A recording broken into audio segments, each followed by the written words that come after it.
communicate effective teaching and learning is chronic. Sino ko po ba?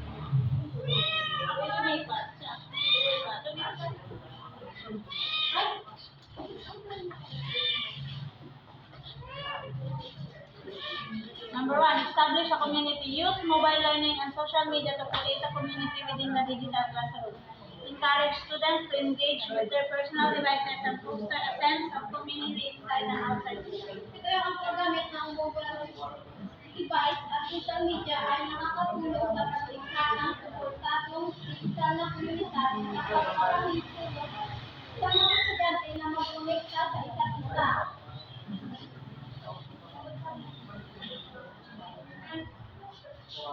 Informative assessment, implement informative assessment strategy, get student comprehension and identify struggle, student properly evaluate. Ang regular na pagsusuri ay nagbibigay ng impormasyon tungkol sa pag-unawa ng mga estudyante na pagpapanintulog sa agaran, intervention para sa mga nahihirapan. Number 3, Lia. Lumipat! Number 3, Lia. Provide their goals, ranking standards in real time, feedback to promote autonomy and self-regulation among students.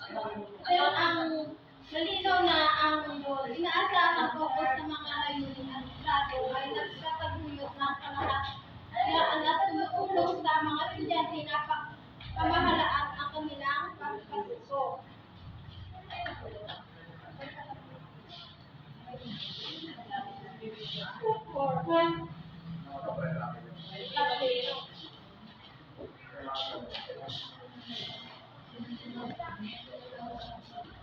Digital content generation.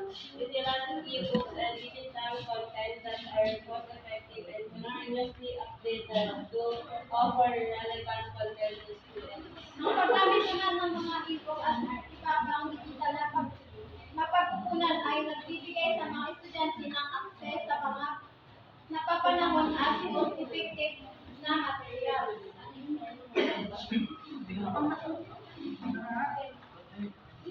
Number 6. Number 6. 7.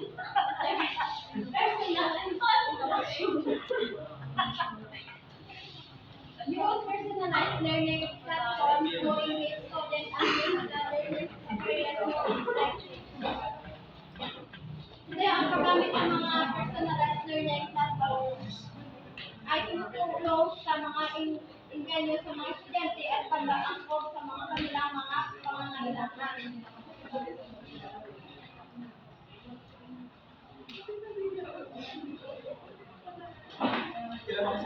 And interactive learning. Implement interactive learning methods to engage student engagement and collaborative use of technology. Kaya yung pagpapatupad ng mga interactive na pagkakasal saan ay nagpapataas ng pagkikinawa ng estudyante at pagkakatuyot sa pag-ibong paggamit ng teknolohiya. Beyond the classroom. Take learning outside the classroom through virtual literally experience, live streaming, and technology to engage students to real-world experience. Ang pagdadala ng pagkatubog sa labas ng tradisyonal na mga teaching sa pamamagitan ng mga virtual na karanasan ay nagpapahayag sa mga pag-unawa ng mga estudyante sa mga application sa simulahan. Ito yung strategy teaching and effectively guide